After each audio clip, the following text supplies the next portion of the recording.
Boa tarde, gente. Obrigado a todos vocês pela presença, já está mais tarde. Obrigado particularmente a Giovanni, a Kelly e a presença da Eleusa, diretora do hospital, que muito me honra. Eu não sou conferencista, não sou professor. Eu vim aqui, estou escutando os trabalhos e não sei se eu vou contribuir, se eu vou confundir, se eu vou incomodar, se eu vou atrapalhar ou se eu vou acrescentar alguma coisa. Na verdade, eu começo dizendo que a clínica da dependência química, da chamada dependência química ou toxicomania, não existe. O que existe, o que pode existir, o que pode ser possível, o tratamento possível é do sujeito que se droga. 1 a 1. Cada um. Não existe 2 drogados iguais. Não existe 2 sujeitos que se drogam da mesma maneira, embora utilizem a mesma substância. Eles podem estar em grupo e cada um tem na cabeça algo que o levou. Muitas vezes ele sabe, muitas vezes ele não sabe, mas na cabeça tem algo que não é consciente, e é essa a palavra ou palavrão que eu vou introduzir. O inconsciente. E o inconsciente é o que nos movimenta, é o que nos faz buscar soluções, às vezes as mais loucas possíveis, para o mal-estar que ninguém, nenhum ser humano está isento, está imune. Nós temos uma dor de existir. E é essa dor que nos faz buscar soluções. Como eu, por exemplo, muito jovem, 27 anos, recém-casado, enfim, minha mulher morreu no parto, por erro médico, na mão do meu amigo. E eu tinha acabado de ser convidado para ser preceptor da residência do Raul Soares e vivi um momento dolorosíssimo. Pensava em morrer com uma solução. O suicídio é uma das soluções da humanidade. Sempre existiu, sempre existirá. Às vezes, tentamos matar o mal-estar e matamos nós mesmos. Nem sempre o sujeito que suicida quer morrer. Ele quer matar nele o mal-estar. E muitas vezes o sujeito consegue tomar uma série de comprimidos, anestesiar o mal-estar e continuar a vida. E foi assim que eu vim parar no Hospital Espírita André Luiz, trazido por um residente meu, que jamais esquecerei, e tenho como um amigo no coração. Ele era meu residente, que era o Dr. Jaider Rodrigues de Paula, que eu envio daqui o meu abraço, que não pude abraçá-lo hoje. Enfim, jamais imaginei que eu voltaria ao André Luiz. Peguei outros caminhos, porque fiquei 1 ano, participei das reuniões com os colegas espíritas, as orações, lendo Allan Kardec, Emmanuel, Chico Xavier, e aquilo me confortou muito. Tenho um profundo respeito pelo espiritismo, pela doutrina espírita, mas tive que encontrar as respostas que eu procurava na psicanálise. Foi assim que eu comecei minha análise, e de psiquiatra eu virei analista. Um analista não vira analista a partir de universidades ou a partir de leitura de textos. Tem que fazer análise, e a minha não foi curta, foi muito longa. Na França foram 23 anos, e aqui foram mais 8. Uma média na França, eu não cheguei a morar, mas eu ia 3, 4 vezes por ano, vendendo as coisas que eu tinha, terreno, apartamento, telefone, carro. Na época, telefone custava um dinheiro. Isso era 1991. E fazendo lá 3 sessões, 4 por dia, sessões muito curtas, de 5 minutos, 10, para aprender a dizer, em vez de muito falar. Em vez de ficar queixando, dizendo. E a ética da psicanálise é a ética do bem dizer. É por isso que, quando eu disse que não existe clínica da toxicomania, não existe clínica da dependência química, nós vamos depois desenvolver um pouco, é para dizer que, na psicanálise, nós oferecemos ao paciente a palavra, para que ele nos diga, para que ele aprenda a dizer o que é que está em jogo quando ele se droga. Porque o encontro com a droga não tem história. Nós não temos que entender ou interpretar ou ficar construindo a história do sujeito. Eu tive um paciente, ficou comigo cerca de 20 anos, e se drogava de uma forma estritamente singular. Ele usava cocaína, usava maconha, mas ele tinha uma maneira muito singular, única, de se drogar. Ele misturava vodka com cocaína e injetava. E eu, naquela época, mais inocente, ingênuo, tentando trabalhar na ética do bem-estar e não do bem-dizer, eu disse para ele assim, mas você não está vendo que você se prejudica muito, o seu corpo está sendo prejudicado, o seu fígado já está com hepatite, você está tomando interferon? Ele falou, doutor Benetti, isso não me interessa.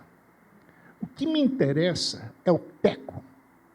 É na hora que eu dou a injeção, é o teco. Isso me faz gozar. Bom, era um sujeito que, depois desse teco, ele pegava a seringa e se perfurava todo. 20 perfurações no corpo, todo espetado. E quando ele me contou isso, depois de alguns anos de tratamento, e eu trabalhando no sentido de tirar a droga, produzir abstinência, eu pude, então, escutar que eu estava diante de um sujeito esquizofrênico, psicótico, que, por não ter um simbólico, um registro simbólico que permitisse ele fazer uma série de elaborações, ele tentava extrair do corpo o mal-estar que ele experimentava. Então, essa extração de gozo no corpo, do mal no corpo, da desgraça no corpo, é que os gregos chamavam de kakon, os objetos maus que os gregos tinham, junto com os agalmas, que eram os objetos preciosos que causavam o desejo.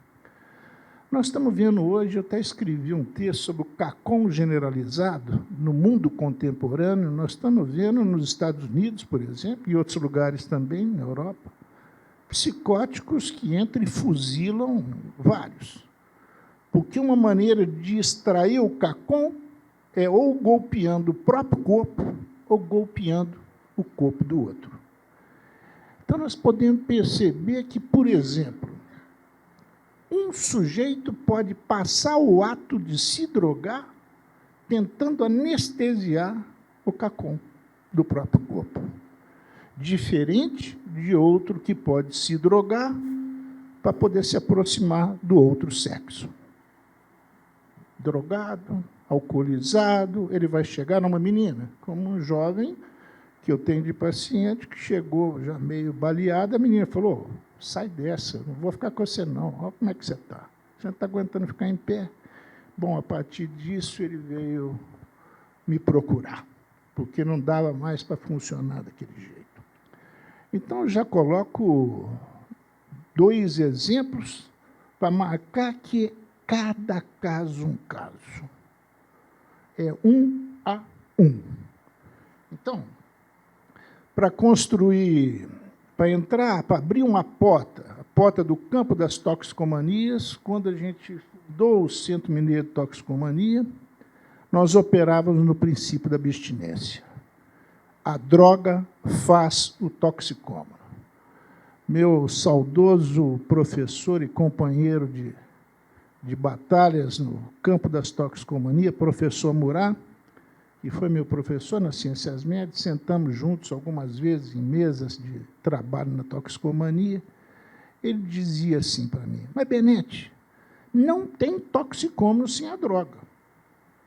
Eu falei: é verdade, professor, o senhor está tirando xaropes, está tirando as drogas, fazendo um trabalho bacana na vigilância sanitária, na prevenção de drogas, mas o senhor perceba bem uma coisa: se o senhor tira uma droga do verdadeiro toxicômano, ele constrói outra. Se o senhor tirar o xarope, ele pega colírio, injeta no nariz e faz daquilo uma droga. Se tirar isso, ele pega cocô no campo, lá, cocô das vacas, cavalo, pega o cogumelo que está ali e faz um chá de cogumelo. Se tirar isso, ele faz outra coisa. Então, o Benadryl, o xarope, não é a droga. Embora a droga possa até matar. Nós temos que nos preocupar. Mas é o sujeito do inconsciente no indivíduo, na pessoa, que constrói a solução toxicomaníaca. E Bernardo, na apresentação anterior, ele disse algo precioso. Não é todo mundo que se droga que vira um dependente químico. É claro, porque se fosse algo orgânico, se fosse algo meramente químico cerebral, nós não teríamos usuários recreativos. Nós não teríamos usuários regulares. Nós teríamos todos os toxicômanos verdadeiros. E isso não é uma verdade absoluta. Nós temos hoje assim, um uso de drogas generalizado, são juízes de direito usando droga, são médicos usando droga, a Sociedade Brasileira de Anestesiologia está preocupadíssima que os anestesistas entram drogados. E eu também, porque já fiz uma cirurgia de válvula mitral e, graças a Deus, a anestesista foi muito bem na cirurgia, mas nós todos devemos estar preocupados. São médicos, políticos, ninguém vai me dizer que eu estou mentindo, que tem político que já foi parar no CTI, e a gente votando nele. Enfim,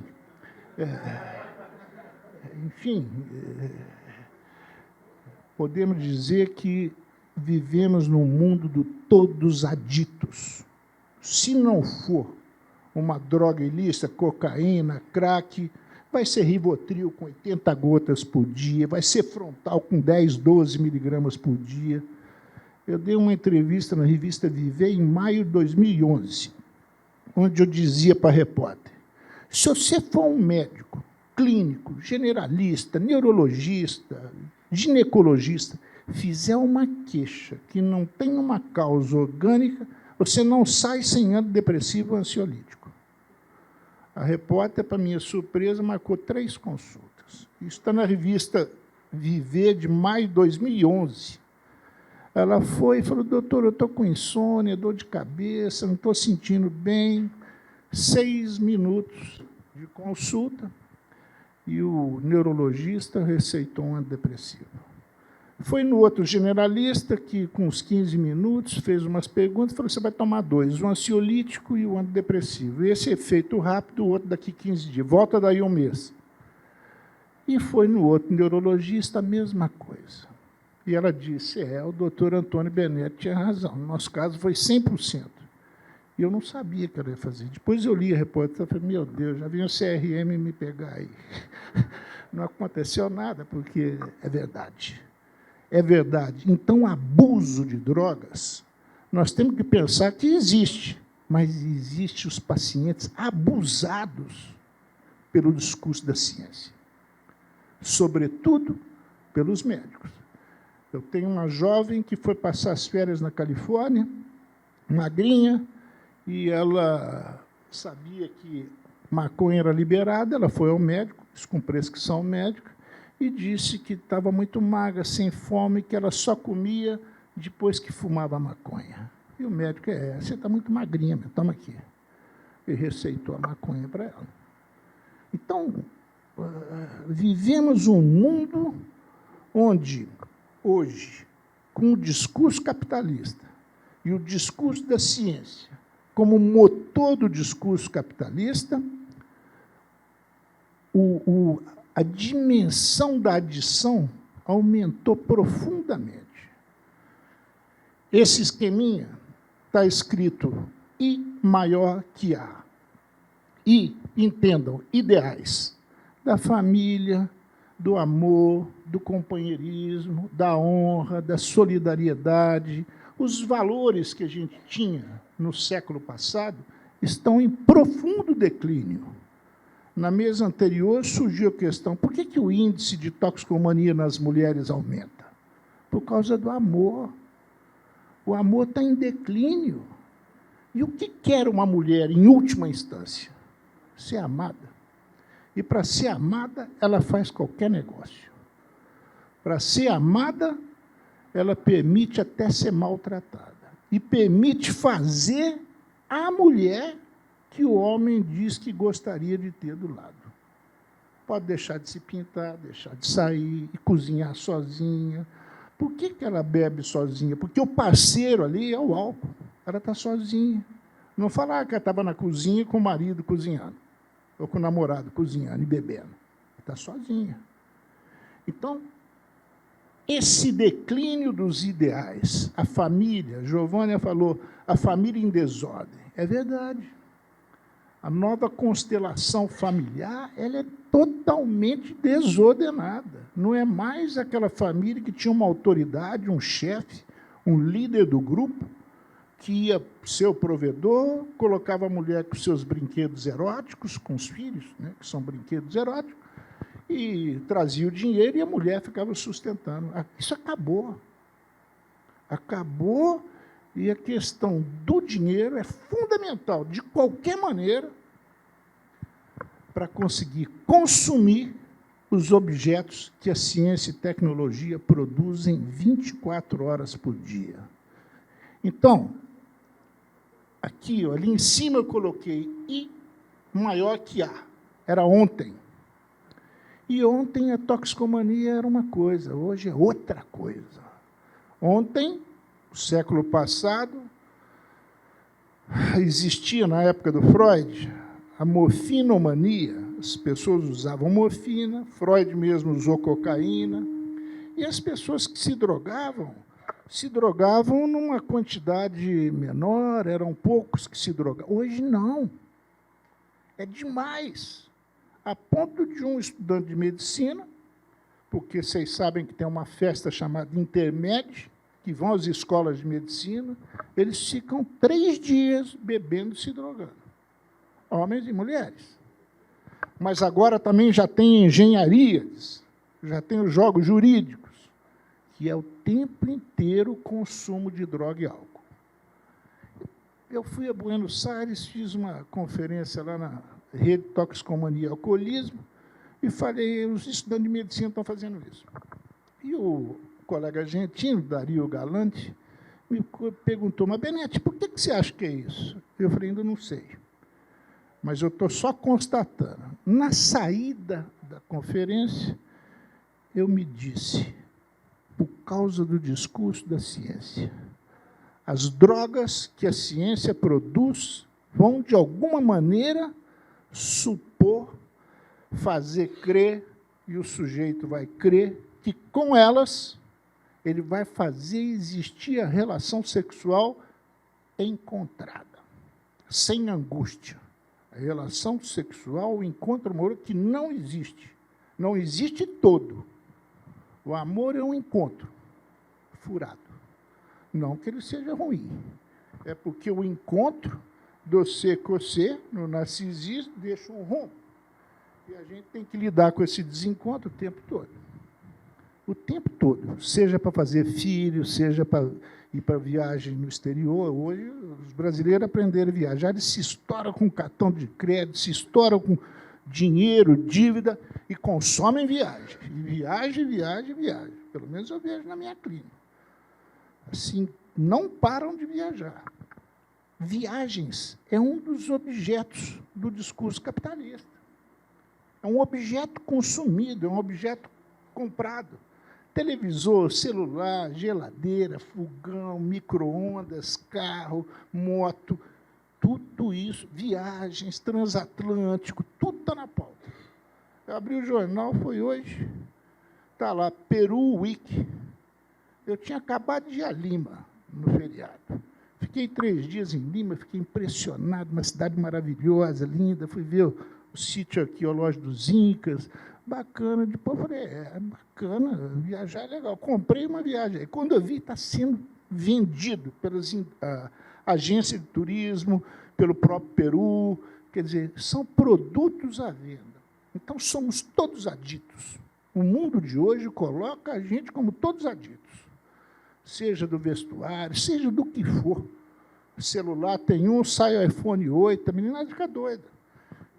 Criança 10, 11 anos, quer iPhone. Você fala, não, mas pega um outro aqui para você. Não, é iPhone.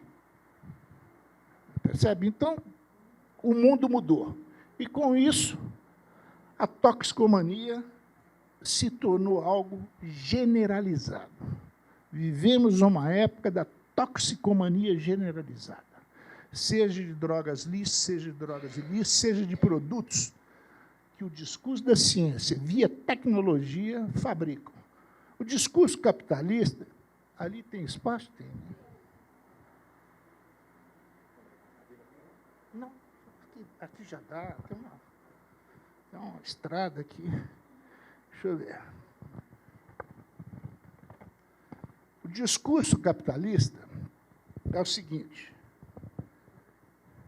o sujeito do inconsciente, ele sobe, tem uma barra embaixo, e os S1s, que eram as palavras de ordem, os valores. Eu vou sacrificar meu sábado, domingo, porque eu estou fazendo vestibular e eu quero ser doutor. Antigamente era assim, pelo menos na minha época. Era ser médico, engenheiro, advogado, e quem não passava em medicina ficava perto ali na odontologia, não que não tivesse gente que queria fazer odontologia. Então, esses S1 que faziam valores de poder e de inscrição social, caíram. Na minha época, você formava e ia casar e construir família. Hoje não é assim. Então, esses ideais caíram. O que o discurso capitalista faz? Faz o seguinte: nós vamos falar uma palavrinha aqui, uma palavrinha de ordem. iPhone, aqui tem o saber da ciência e tecnologia, que produziu o objeto de consumo iPhone. Poderia ser uma moto, poderia ser um carro, poderia ser uma viagem. Então, a palavrinha comanda o sujeito, o objeto está aqui e ele consome, na suposição e na crença perversa de que ele vai ser feliz ou vai ficar satisfeito. Isso dura meia hora. Meia hora está satisfeito e depois já não está. E olhe lá. Guimarães Rosa nos dizia, né, a felicidade é apenas algumas horinhas de descuido. Quando a gente acha que a estrada não tem pedra, a gente está feliz. Aí a gente tropeça nela, porque descuidou. Essa pedra é o que a gente chama em psicanálise de real. É o que fura os scripts, é o que fura as relações, é o imprevisto, é o acaso, é o inusitado. Então, eu estava lá, recém-casado, minha filha para nascer, feliz, né? Mulher linda, maravilhosa, naquela época chamava manequim. Eu sou dessa época, gente. Sou mais manequim, eu lá, garotão cabeludo, de repente eu saio com um caixão de fundo com a mulher dentro. Isso é o real. Hã? Isso é o real, é o imprevisto. Mas Lacan, esse analista que eu sigo orientação diz assim, o sujeito é sempre feliz no seu sintoma. Por isso que nós vamos ter toxicômanos, de fato, que fazem como aquele paciente meu. Não importa meu corpo, o que importa é o teco. Eu sou feliz assim. Tem gente que diz assim, olha, eu estou sofrendo com isso, essa solução que eu encontrei não é boa. Eu preciso de uma outra. E a gente não tem outra para ele. A gente deve trabalhar ajudando ele a construir outra. Não pode ser a partir do saber nosso enquanto curandeiro. O curandeiro é ele. O doente é ele, o curandeiro é ele. Então, ele tem que desconstruir esse sintoma e construir outro. Tem que vir dele. Bom, esse sintoma, a gente escreve assim, ó. Esse nó vocês encontram na internet, é o nó de Borromeu, está escrito aqui, real, simbólico e imaginário. O que ocorre nos casos de toxicomania? Esse nó, ele tem 3 círculos, faço os círculos de barbante.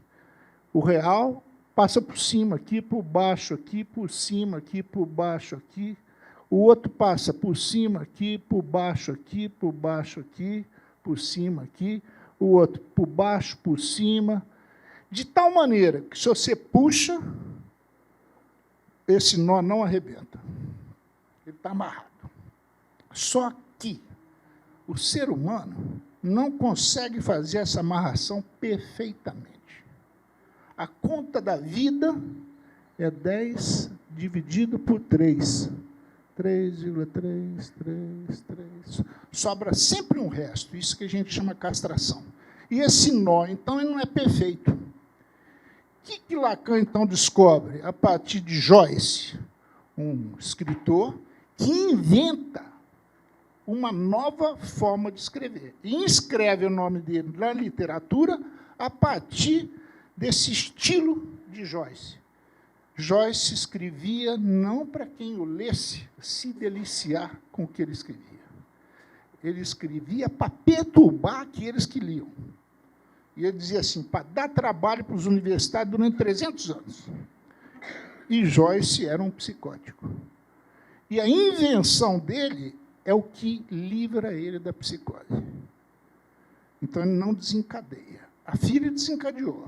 Aquele filme Adélia H., a filha do Jó. É um filme lindo, maravilhoso. O que Lacan descobriu, então? Que todos nós temos que construir uma amarração para segurar esse nó, para ele não escapar, porque ele é imperfeito. Então, diante de um desencontro, eu posso desencadear. Diante da perda da mulher, eu posso começar a beber e querer morrer. Ou então, posso pensar um pouco, vou fazer análise, que eu acho que eu tenho chance. Quer dizer, cada um responde de um jeito. Ou o outro tem um acontecimento, ele vai lá, bate o carro e morre. Ou um homem faz um sintoma de impotência e dá um tiro na cabeça. Quer dizer, então nós temos que construir algo que vai ser, em última instância, o jeitão de cada um, o modo de funcionar, o estilo de cada um, para que a gente se estabilize. Esse nó, com esse 4º termo, Lacan escreveu assim, em francês, symptôme com H. Ao invés de symptôme, que é o sintoma conversivo estéril, com sintoma do que um estado crepuscular, seja lá o que for. Esse symptôme para dizer que é santo homem. Santo homem é Joyce. Então, em homenagem a Joyce, ele colocou santome. O que ocorre na toxicomania? Esse aqui é o pulo da coisa. Ocorre que esse nó é mal feito, mas muito mais mal feito. Na toxicomania e anorexia, nós temos o quê? Vamos botar o real e o imaginário, está aqui. E o simbólico entra por baixo, entra entre o imaginário e o real, ele não amarra. E aí o sujeito, então, constrói, para manter esse simbólico amarrado, toxicomania. O que ele faz com isso? Embora faça mal para ele, possa matá-lo, meu paciente disse, não estou nem aí, eu quero é o teco. E ele tinha um ideal de ir para a Alemanha e fazer um teco com heroína, com vodka. Não tem sentido, não tem história aí. O encontro do sujeito com a droga não tem regulagem. Porque o cara falou, eu quero beber um pouco menos, aí chegar num certo ponto eu paro, mas aí ia falar um pouquinho mais uma, de repente ele apaga. Porque ele apagando enquanto sujeito do inconsciente, ele se mantém como um objeto anestesiado, apagado, e a dor de existir está curada. Hã? Como é que é? Por ele ser o quê? Por ele ser psicótico, não dá para falar que é uma escolha mórbida, né? É estrutural. Exatamente. Então, veja bem que o toxicômano constrói essa solução. Só que nós temos que perceber como que cada um constrói isso. Com que, vamos dizer assim, características. Esse meu, que eu estou citando para vocês, é único. Eu nunca vi outro que usasse vodka com coisa para ter um teco. Podia um outro até usar vodka com cocaína, mas talvez não fosse para ter o teco. Porque ele buscava era o teco, depois se furava. Nunca vi ninguém, eu já vi gente drogada. Então, a toxicomania é uma solução problemática, perigosa, pode matar, enlouquece a família. Não tem paciente mais difícil que o verdadeiro toxicômano. Alguém falou assim, Giovanni, a família quer paz. Todos nós queremos paz. Mas a paz, enquanto somos seres que falamos, como é que chama? Meu amigo, Aloysio, disse que a palavra vem com defeito. É verdade que o defeito da palavra, da fala, chama-se mal-entendido. Você fala uma coisa, o outro entende outra. Entende a partir do fantasma dele. Ou uma palavra que pode significar uma coisa para você, significa para outra. Né? Então, assim, violento. O Alonso Fernandes, não sei, um tratado de psiquiatria, fala assim, o psicótico pode vir assim, em vez de entender violento, fala assim, violento. Eu vi ele lento. Então, nós temos maneiras de lidar com a palavra que produz o mal-entendido. Então, eu estava dizendo, então, do sintoma, amarração do toxicômano. E o anorético é a mesma coisa. Se você, que citou outros escritos do Lacan, os complexos familiares, vai lá, porque é uma citação já de 1938, quando Lacan diz que o problema na toxicomania e na anorexia é o desmame. É a primeira citação de Lacan com relação à toxicomania. O desmame, o complexo de desmame. Lacan ainda não era lacaniano.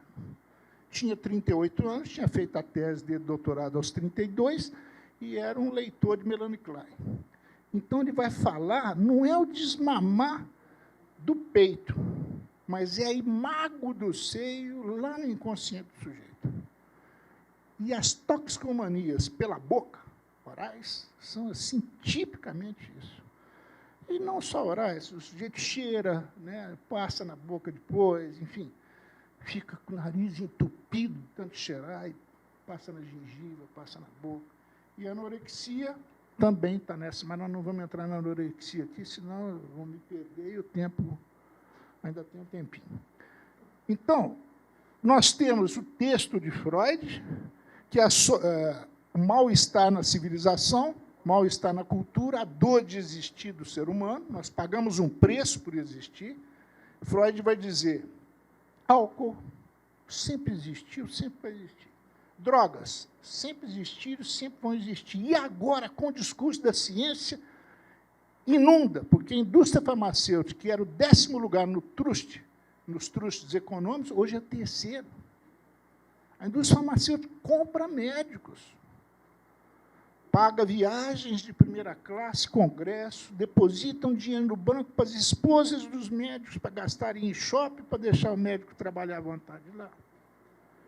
Então, é verdade, o mundo está louco. Na psiquiatria, médicos receitando depressivo, vai ver a mesma marca sempre daquilo lá. Um caso que teve, de um laboratório que foi dizer para o médico, eu queria que o senhor desse uma força no nosso produto similar. Ele falou assim, olha, eu ganho 15, você der 20. É assim. E a gente vai procurar os médicos e a coisa está assim, abusando. Então, tem uma toxicomania produzida pelo próprio discurso da ciência e indústria farmacêutica. Não podemos esquecer disso. E o sujeito, então, na suposição de que com a depressiva você vai ter o bem-estar, ele toma aquilo, quando ele vê, está viciado. Rivotril, então, é impressionante. Saiu um artigo no jornal Nação Rivotril, talvez seja das substâncias lícitas mais usada. Uma coisa impressionante, já peguei ele tomando 80 gotas por dia, e não fazendo mais efeito, porque a célula já viciou. A Ritalina é um escândalo. Transtorno de déficit de atenção é o menino com 8 anos, até 11, 12, estão sentindo os hormônios mudando, o corpo mudando.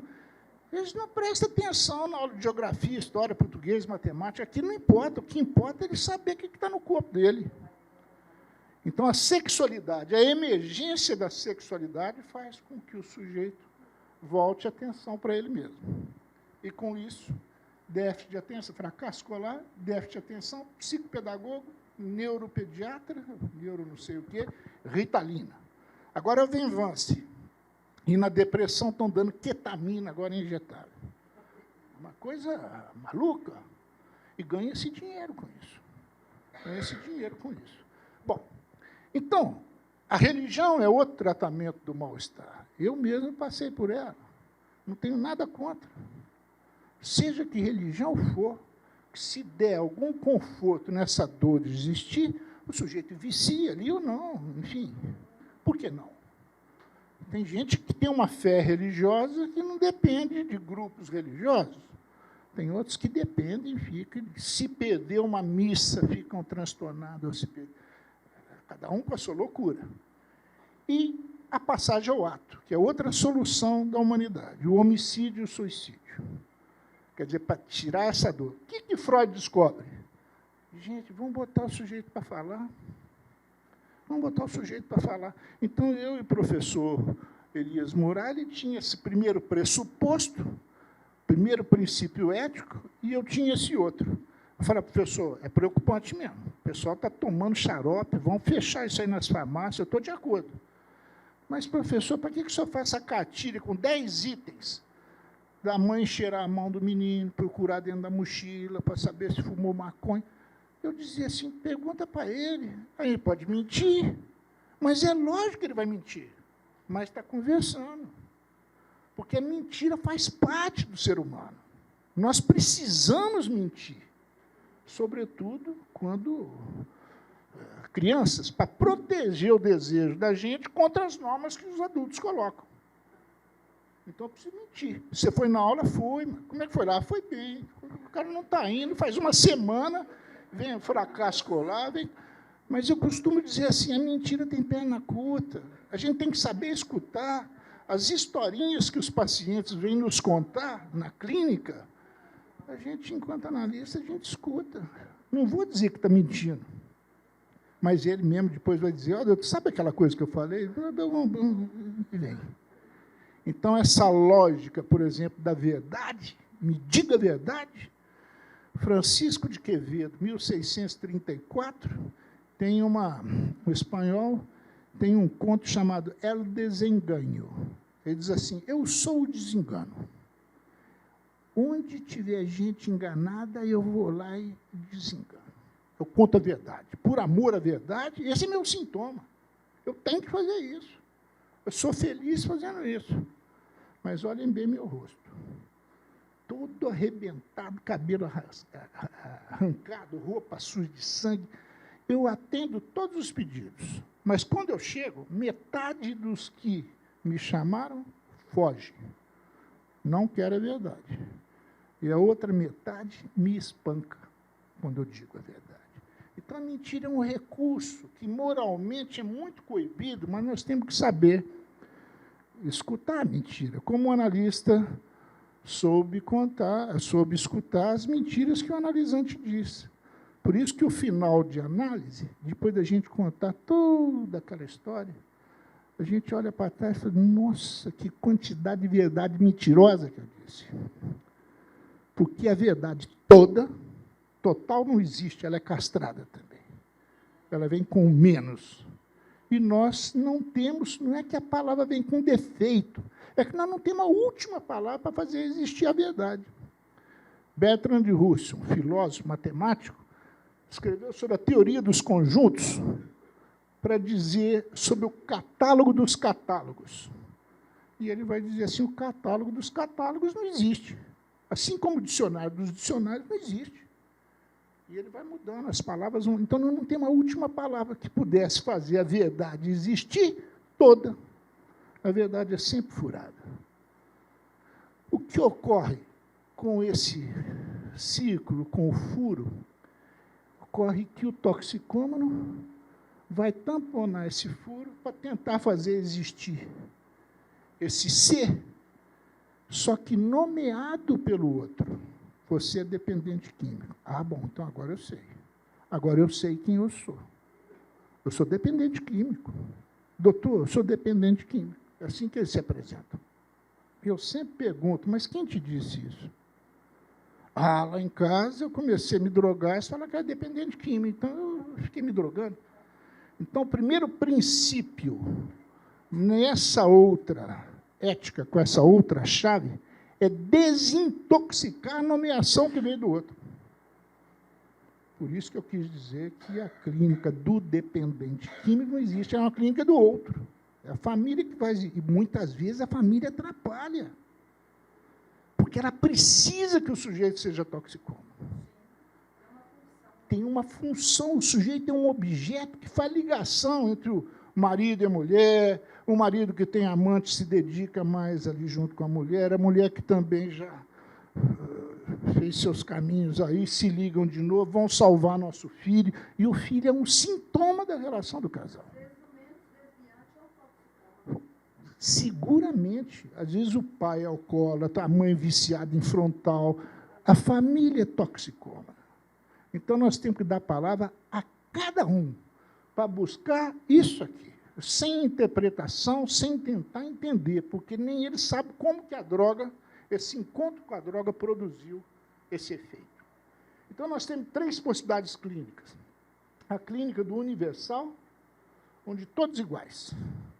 Todos dependentes químicos, porque se drogam e são dependentes químicos. Onde não existe lugar para a escuta do sujeito do inconsciente. Por exemplo, o teco. Não existe essa possibilidade. Então, vamos fazer o princípio aqui da abstinência. Se tiramos a droga, não tem mais dependente químico.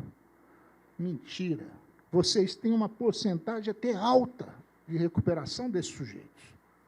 A própria psicanálise, nós temos que ter muita humildade disso. Porque o toxicômano verdadeiro é complicado demais. Então, nós temos essa clínica aqui, que é a clínica do bem-estar, tirar a droga, ajudar um projeto terapêutico. O projeto terapêutico só pode existir se considerar isso. 1 a 1. Você falou do individual, mas não é bem o individual, é o singular no indivíduo, na pessoa. E só conseguimos, a partir dessa escuta, dando a palavra a eles. Isso não significa que, em determinado momento, o sujeito está se drogando tanto que a gente não tem que acolhê-lo e menos. Dá um pouco aí, senão você vai morrer. Né? Dá um pouco de paz, porque paz, na verdade, nós não temos. Paz só no cemitério. Por isso que cemitérios chamam da paz, no mundo inteiro. Porque os mortos não falam. A gente entra no cemitério pisando devagar, sem falar alto, porque imagina se os mortos despertassem e um falasse. Um queria matar o outro. Então, paz nós não temos. Desde quando existimos, não temos paz. Mas também não precisamos ter tormento. Ou fazer do dependente químico, você é dependente químico, nós vamos construir tormento para ele e para a gente. Mais para a gente. E aí vamos desenvolver o que Freud chamou de furor curante, furor terapêutico, querer tratar de toda forma, fazer o sujeito parar de se drogar. Eu tenho atualmente um grave, já teve até aqui com vocês. E ele é um excelente músico.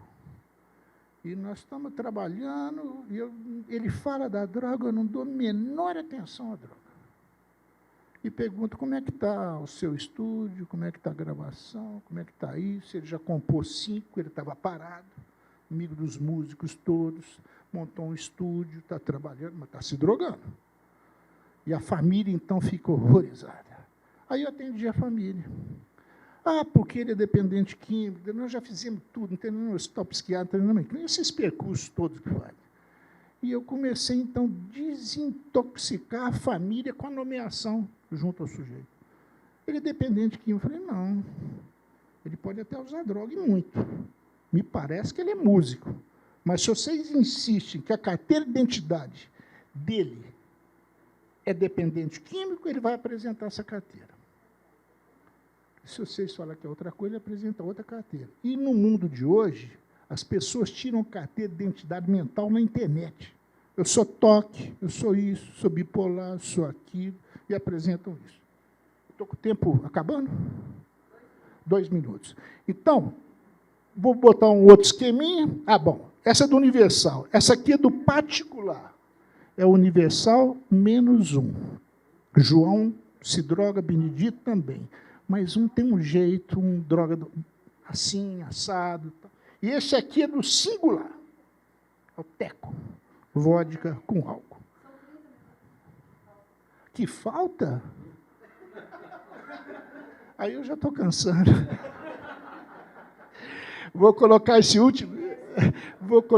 último esqueminha para dizer o seguinte. Isso é um iceberg, ou pretende ser. Uma amostra, uma topografia de um iceberg. O iceberg tem uma ponta e tem uma base. Acontece que a gente só vê a ponta, a gente não vê a base. As nações estudam os icebergs não pela ponta, pela base, para saber para onde que esse iceberg vai, se ele vai bater lá embaixo, vai ter terremoto, vai romper isso, romper aquilo, a consistência, a densidade. As nações fazem isso. Nós, enquanto clínica do 1 a 1, do singular, a ponta preocupa, está drogando muito? Bom, acolhe ele, né, recolhe, conversa e continua trabalhando aqui, para saber qual nó que ele vai, qual sintoma que ele vai construir. Como é que surgiu isso? Então, a passagem desse paciente, por exemplo, de dependente químico para músico, começa a acontecer. Embora ele já fosse músico.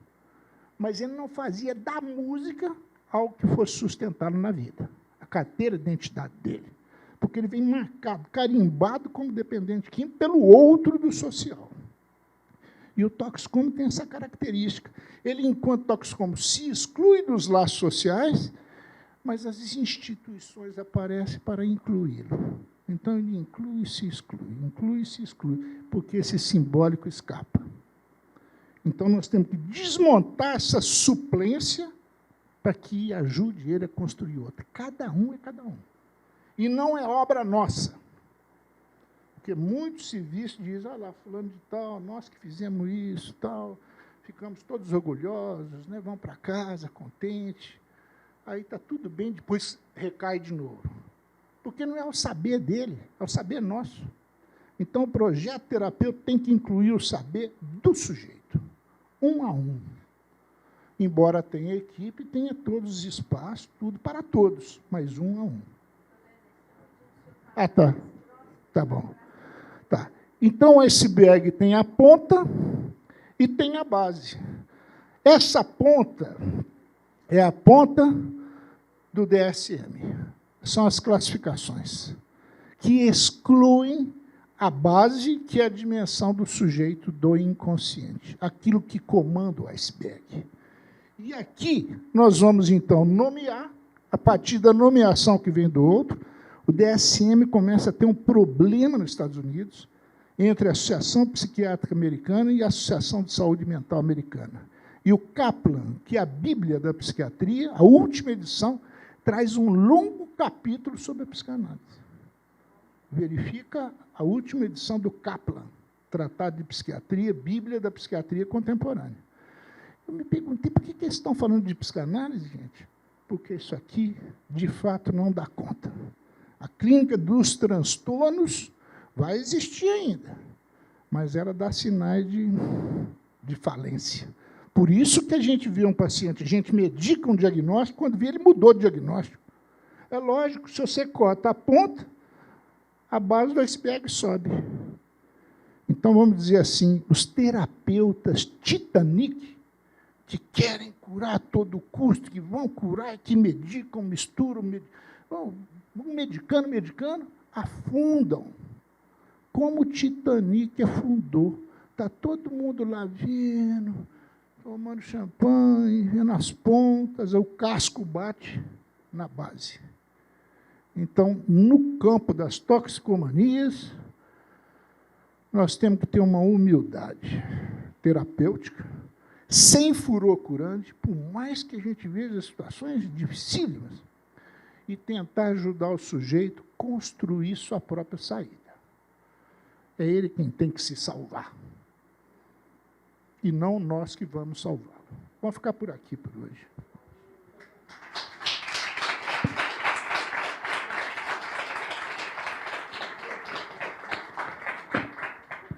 Obrigado. Pegamos isso aí. Eu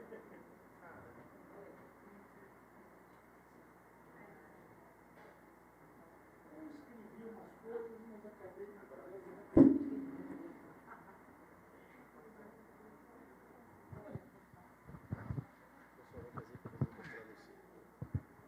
aqui de nós. Muito calor. Bom, quem quiser fazer perguntas, nós temos uma aqui. Deixar o doutor Benetes respirar um pouquinho, né?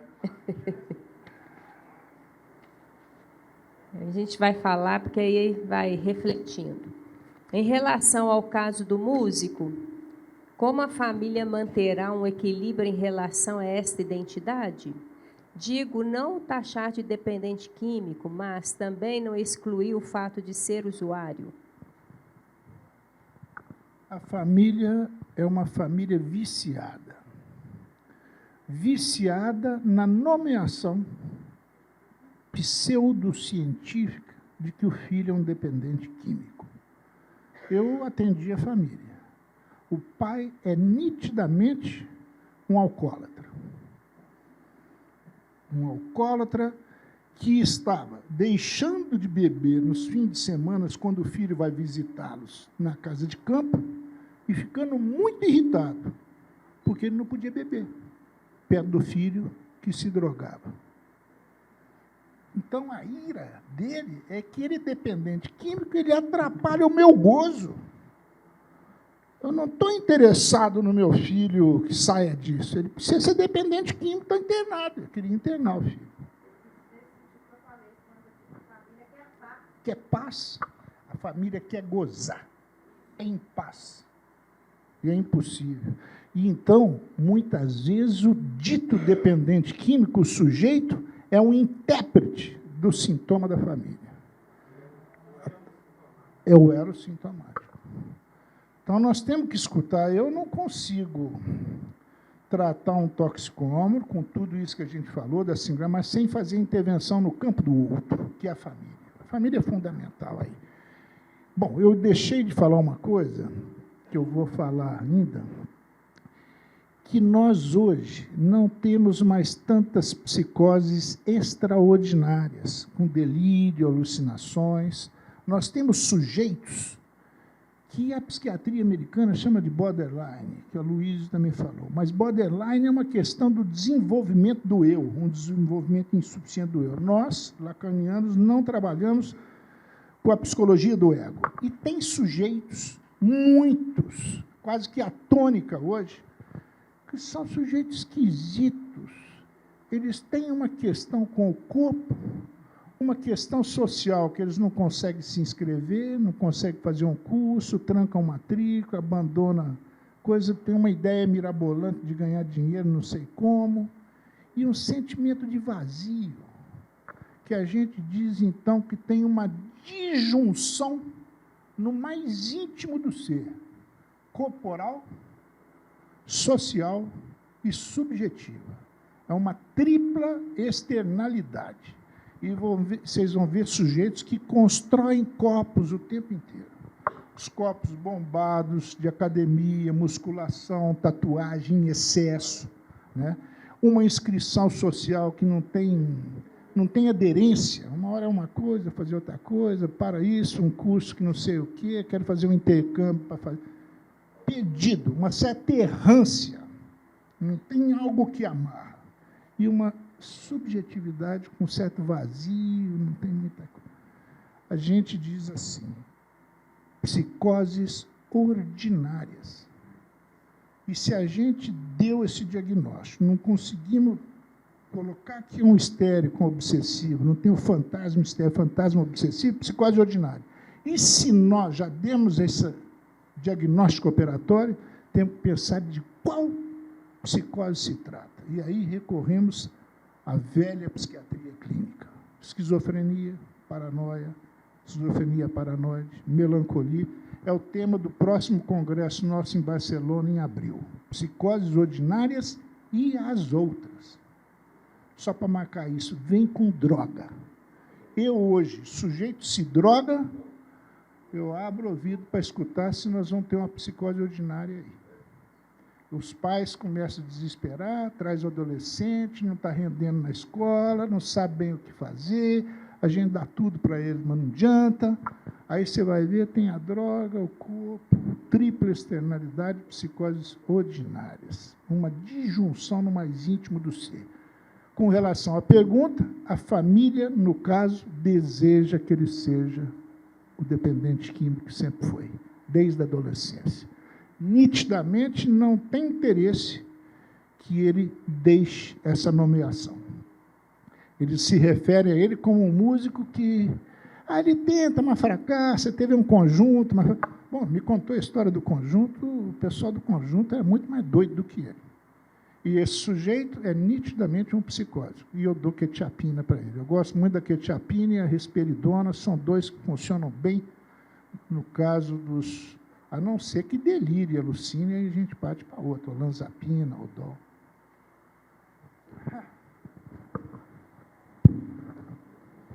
Mais uma pergunta, né, gente? Porque as demais vão ser respondidas depois. No raciocínio de que o sujeito tem que se salvar, podemos pensar, então, na redução de danos? Não, não é o que eu penso. O sujeito se salva a partir do que ele consegue inventar, vindo da subjetividade dele. Não é a redução de danos. Ele mesmo pode reduzir o consumo de droga reduzindo os danos. Mas se a gente opera com redução de danos, nós estamos na clínica de que a droga faz o toxicômano. Não, eu não opero com esse conceito. Embora me preocupe, quando o sujeito está excessivamente se drogando, tem risco de vida, eu recomendo um acolhimento do sujeito. Não participei, eu sou da geração que trouxe Basaglia, Foucault, fui do 3º Congresso Mineiro de Psiquiatria, e eu era preceptor-chefe da residência de psiquiatria na época, participei da luta antimanicomial, mas eu acho que ela se tornou radical demais. Então, às vezes, eu tenho que internar. E já encaminhei, pelo menos, alguns aqui para o André Luiz.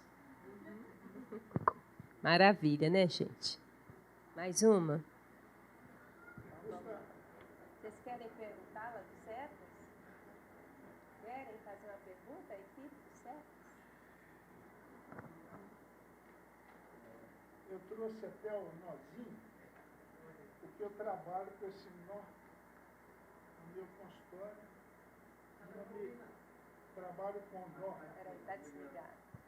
Trabalho com o nó de Borromeu. Atrás do meu divã, eu tenho uma mesinha que eu tenho meu nozinho ali. Às vezes o sujeito está falando e eu estou construindo um nó aqui, para saber para onde que ele vai construir. Uma pergunta boa aqui, ó. Quando o usuário mantém a negação, mas mostra sinais persecutórios, principalmente com a esposa e filho, que começa a usar drogas para confrontar o pai, como tratar esse paciente e família? A pergunta toca o universal. Tem que escutar o sujeito. Não existe o sujeito que com a mulher, com o filho, com a família faz isso, o que a gente faz? Não. É escutar o sujeito, escutar ela, para saber como que esse sujeito faz e que lugar que o objeto droga ocupa na economia psíquica do sujeito, não só no sangue. Então, é um a um. Não tenho resposta universal.